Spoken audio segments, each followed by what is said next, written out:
Wes, good to see you. This one is from my personal vault. Should I buy that vacation home and how should I pay for it? Summer now well behind us, but a lot of us enjoyed that time away, renting a lake, beach, or mountain home. We know owning real estate is the key to generational wealth. So now's a good time to talk through buying versus renting that vacation home. So, what questions should I be asking myself before I buy another house? Oh, this is such a tough decision, but it's also a fun decision to make, Yeah. especially if you're going to be spending a lot of time with family, perhaps if you take advantage and purchase this second home. But there's a number of things that you want to be asking yourself. The first and foremost is, are we looking at it from a financial standpoint or an emotional standpoint? Well, obviously, it's going to end up Both. being both, right? But as a financial advisor, I can't help but immediately go to, okay, by purchasing this second home, what does it do to our long-term plan? Can that be worked in? If we can find a way to make it work and it's really important to you, then that's a big check mark that we can put on that list. The second thing would be, how far is it from your primary home? So that would kind of give us an indication of how likely it is that you're going to be using this property more Mm, than just once in a while. mhm, And then also, are you open to having this become a rental property?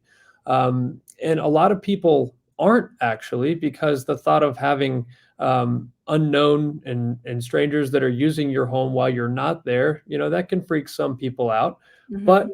obviously, it can provide a lot of great cash flow if you do purchase it.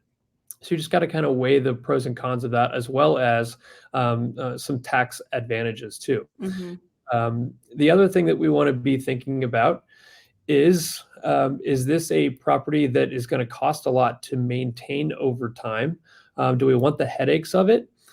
Because owning a home, you could be, it could be, say, Christmas Eve, right? And you get a call and there's a pipe that was frozen and burst, right? Whatever that is, if you don't have a property manager that's looking over that sort of thing, well, that's something it becomes a real big headache for you at that point in time. Mhm. But Aaron, there are so many good things that could come along with this if financially it does work. And that could be really strengthening bonds and time that you spend with your family and creating Right. those time memories that it's really hard to put a price on that.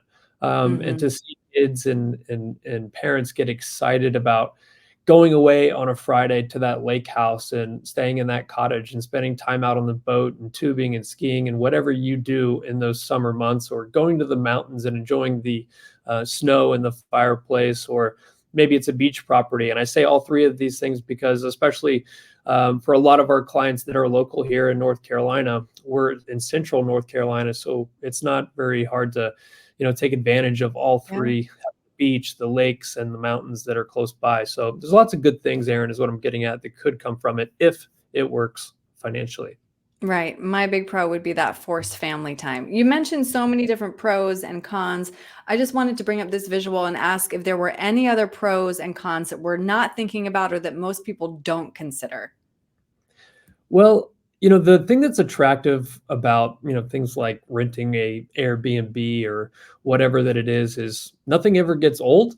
And for some folks, going to the same place over and over again, that can become a bit stale. Like, I know for me, when I think about, say, joining a golf club, I always have to ask myself, well, is this one or two courses that are at this club? Am I going to get bored with that? Because I Mhm. like to play a lot of different courses, and vacations is kind of the same thing for some people. They like to experience different spots, different scenery, food, etc.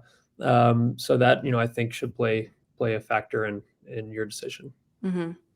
I'm hearing a soft yes as to me. That's what I'm hearing, Wes. Soft yes, no, So soft. let's say though that somebody has crunched the numbers, they really want to do this. What is the best way to pay for a vacation home? Well, right now, there's a couple of things to be thinking about, and that would be, do you have a large chunk of cash that you want to use towards this, especially if you're going to create rental income out of it, because interest rates are so high right Right. now. At the same time, our homes have appreciated in value greatly over the last 5 to 7 years. So most of us have a lot of equity in our primary homes. So accessing a line of credit is fairly simple. Just recognizing that, rates are definitely elevated right now, and those are variable. So that can work for you or against you as you're making payments. So if rates were to come down in the not too distant future, then obviously that payment gets cheaper too.